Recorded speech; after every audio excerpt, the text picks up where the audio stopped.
Različiti obrasci ponašanja su prisutni u svakom društvu, pa tako i u našem. Dominantno nasljeđe patrijarhata izraženo je u ideji da žena treba da bude aktivna isključivo u privatnoj sferi, kao supruga i majka, dok muškarac treba da bude taj koji privređuje i aktivan je isključivo u javnoj sferi. To su obrasci koji su naglašeni u bosansko-hercegovačkom društvu, a pojačani su postratnim i tranzicijskim uslovima života.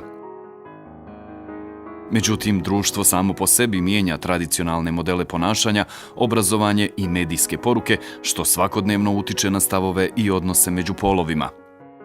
Pojam muškosti dobija nove oblike, čime se neminovno rađa nesigurnost u to šta je muškost i koji su pozitivni modeli ponašanja. Ovaj dokumentarni film kreiran je u cilju ispitivanja savremenih modela muškosti kroz stavove različitih generacija i mišljenja stručnjaka. Pa za mene pojam muškost asocira na stabilnu osobu koja zna šta želi, koja je spremna da se bori za svoja prava i prava drugih. Smatram da svaki muškarac treba da se bori, da svaki muškarac treba da bude hrabar, ambiciozan i naravno da bude veoma staložen u donošenju svojih odluka. Moja prva asocijacija na muškost je preuzimanje odgovornosti za svoja djela. Isto tako muškost za mene predstavlja hrabrost, odgovornost, požrtvovanost i iskazivanje emocija i poštovanje prema svim ženama. Moja prva asocijacija na muškost je hrabrost, ali kad malo bolje razmislim, sve što očekujem od muškarca, očekujem od jedne žene, tako da muško za mene ne postoji. Iako sam protiv klasičnih shvatanja mačo muškarca i stereotipa, definitivno sam i protiv nekih modernih odlaženja u krajnosti za muškarce. Po meni muškost i muškarac treba da bude stup porodice i prva linija odbrane za svaku ženu i za svaku porodicu. Mi kao žene prvo gledamo muškarca kao ljepotu.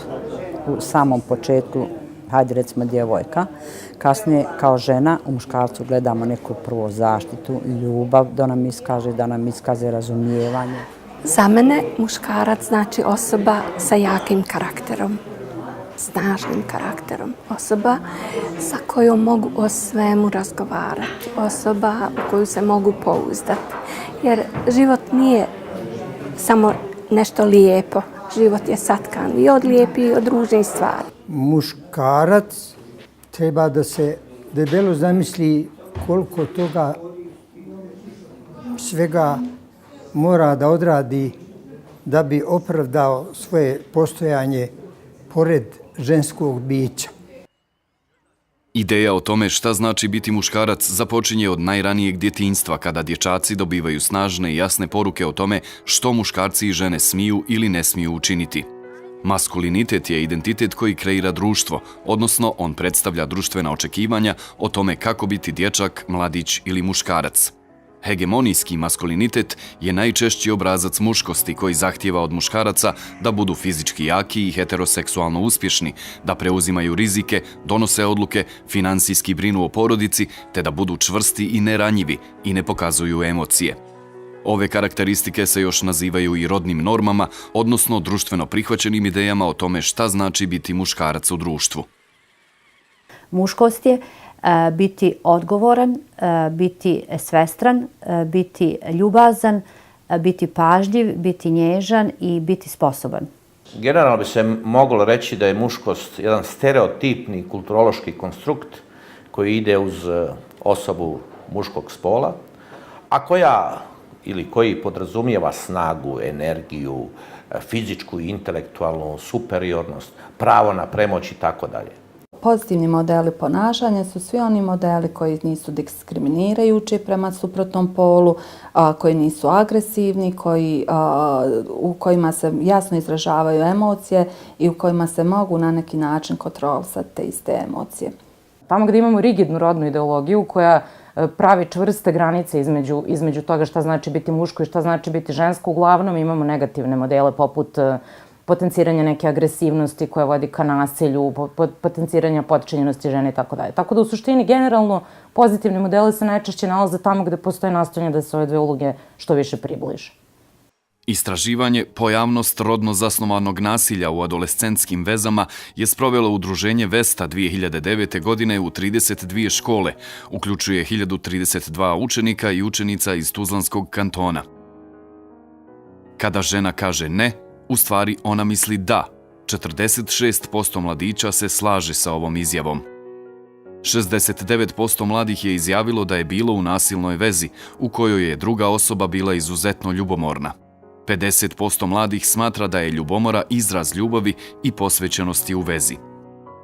U slučaju kada neki par nasiljem rješava probleme u vezi, 36% mladih je izjavilo da je najbolje ne miješati se i ostati po strani. Šta su korijeni ovakvog modela ponašanja? Korijene treba tražiti u dvije sfere. Jedna je historijska, kulturološka sfera. Ako vi imate milenijima, ne stoljećima, milenijima, jedan kulturološki kod, da muškarac ima specifično pravo, od Boga dato, da bude gospodar, da zlostavlja, da je on neka vrst ibermenša u odnosu na ženu, onda taj milenijski kulturološki kod postaje u stvari dio genetskog koda muškog roda. I naravno, ako se sve to podhranjuje medijskim sadržajima, kojih je 20. i 21. stoljeće puno, u različitim medijskim žanrovima, onda nasilje generalno i posebice nasilje nad ženom kao pod navodnicima bićem nižeg reda je samo logična posljedica. Da li smo svjesni stereotipa koje svakodnevno izgovaramo? Ne ponašaj se kao curica, samo djevojčice i bebe plaču. Nemoj plakati, ti si muškarac. Jeste li dobili dijete ili ste dobili sina? Stereotipi su duboko usađeni u kulturu našeg društva, pa tako i stereotipi o muškim i ženskim ulogama. Možemo pogledati to po načinu kako dječaki, kako djevojčica učimo izražavanju emocija. Ako znamo da se izražavanje emocija uči, onda vidimo da dječake učimo da ne plaču, da ne pokazuju slabost, da recimo ne mogu biti tužni, nije dobro da budu tužni, da budu razočarani, dok djevojčicama dozvoljavamo da budu tužne, razočarane, ali nikako ljute. U kasnijim godinama se onda to pretvori da u takvo izražavanje, takva ponašanja u kojima emocije muškarci ne pokazuju znači tugu, ali je pokazuju kroz konzumiranje alkohola, opojnih sredstava i tako dalje, a djevojčice opet ne pokazuju ljutnju, ali su zato vrlo često depresivne. I mi kažemo da su to neke reket emocije u kojima se pokaže tuga, a iza tuge stoji jako puno ljutnje. Kada se radi o tome kako različiti rodovi podnose tu neku tranzicionu situaciju, ono što je specifično jeste da sa muškarcima niko ne radi. Znači, dok sa ženama postoje neke, kako bih rekla, inicijative da se one emancipuju, da im se objasne neke drugačije rodne uloge koje su im dostupne i tako dalje, nema mnogo sličnih inicijativa koje se bave muškarcima. I onda imate tu situaciju da dolazi do jednog razlaza gde žene uviđaju da mogu da imaju drugačiju ulogu nego što ih društvo do tada učilo, dok kod muškaraca taj proces ide mnogo sporije i to dovodi do nekih novih konflikata i to je nešto na čemu bi se svakako trebalo raditi mnogo više. Generalno, Bosna i Hercegovina je naglašeno tradicionalno društvo. Sukladno tome, po mom sudu, uvjerenje o superiornosti muškarca, uvjerenje o većem pravu u odnosu na ženu, vjera kako je Bog ostavio ženi obvezu trpljenja i pokornosti i slično, su danas vrijednosti koje dominantno odlikuju muško-ženske relacije u Bosni i Hercegovini. Tako je vrijeme ne došlo, da je tako da su imali muškarci vlast nad ženama. I taj vlast su ljudi malo iskorišćavali. Jer žena koja radi posebno, ona je veliko zauzeta i treba joj pomoći. Ali recimo mi smo bili tako okrutni da nismo htjeli pomagati ženama. Odmah se je kazalo, kaže, papučari ili ovo ili ono. Ali nije tako. Ja se ne slažem s tim, nisam se ni onda slagao. U životu nisam previše očekivala, ali mislim da sam dobila više nego što sam očekivala. Za mene je muškarac bio neko koga ću voljeti i ko će mene voljeti, neko s kim ću dobiti djecu, osnovati porodice, znači. Neko kome mogu da se izjadam, ispovjedim, a da me pri tome ne ukori, da mi da podršku, da me ohrabri u situacijama gdje čovjek pada, a ima i takvih situacija. I ja sam zadovoljna sa svojim životom. Uloga muškarca u današnje vrijeme je takva da je puna izazova. Kao roditelj i muž smatram da je vlastiti primjer najbolji način da budućim generacijama pokažemo da je jednakost, kompromis i ravnopravnost najbolji put za izbacivanje stereotipa o muškosti. Muškarac u BiH je veoma teško biti i to predstavlja veliki izazov, stoga jer se od njega očekuje u isto vrijeme da bude i neki zaštitnik, znači snažna osoba, u isto vrijeme se očekuje da bude veoma romantičan, brižljiv.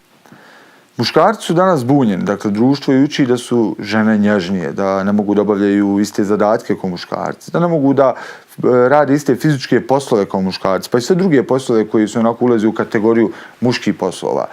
Da ne mogu da donose važne političke, društvene odluke. Međutim, stvarno šalje potpuno drugačiju poruku. Mi danas možemo vidjeti žene koje obavljaju sjajne poslovne zadatke, žene koje rukovode organizacijama, korporacijama, žene koje učestvuju u politici i donose važne političke odluke. Dakle, ukoliko uzmemo u obzir to što nam društvo poručuje i ono što stvarnost poručuje, lako je zaključiti iz kog razloga su muškarci danas zbunjeni. Ja smatram da se promjene moraju pokrenuti od osmogodišnjeg obrazovanja, gdje vi imate nastavne planove i programe koji nisu napravljeni po gender komponentama, da se to mora prenijeti i u same porodice i na koncu da se to treba prenijeti i u okruženje u kojem muškarci rade, u kojem provode slobodno vrijeme i u kojem se bave politikom.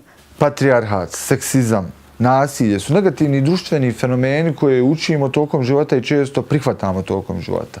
Ali ono što nas ohrabruje je da sva tri fenomena se uče. Tako da u stvari to nam govori da mi možemo tokom našeg života stvoriti veliki broj mladih ljudi koji će razmišljati drugačije, koji će reći ne seksizmu, koji će reći ne patrijarhatu i koji će naravno pokazati nultu toleranciju prema nasilju. Preambiciozno je po mom sudu očekivati da bi se taj sustav vrijednosti mogao preko noći srušiti i izgraditi novi sustav vrijednosti koji se temelji na istom pravu svakog ljudskog bića i istim rodnim mogućnostima. Sustav vrijednosti koji polazi od individue i njezinih postignuća bez obzira na njezinu rodnu i inu pripadnost. To je dug proces povijesnog sazrijevanja, ali organiziran, agresivniji, opći društveni pristup, po mom sudu, može bitno pomoći u ubrzavanju tog procesa. Osobno držim da u tome posebna uloga pripada obrazovanju, ali i medijskoj strategiji, medijskoj filozofiji, koja ima respektabilnu moć u promoviranju novog, humanijeg i čovječnijeg. Za mnoge muškarce još uvijek postoji jaz između dominantnog modela maskuliniteta u društvu i realnosti u kojoj žive, te mogućnostima koje im se nude, što nam direktno ukazuje na potrebe za promjenama. Samo mijenjanje i preoblikovanje rodnih odnosa dovodi do ravnopravnosti spolova, odnosno jednakog i zadovoljavajućeg položaja muškaraca i žena. U te procese potrebno je uključiti sve sfere društva, jer samo zajedničkim zalaganjem i radom na jednakoj emancipaciji možemo uticati na uklanjanje stereotipa i usvajanje savremenih modela muškosti.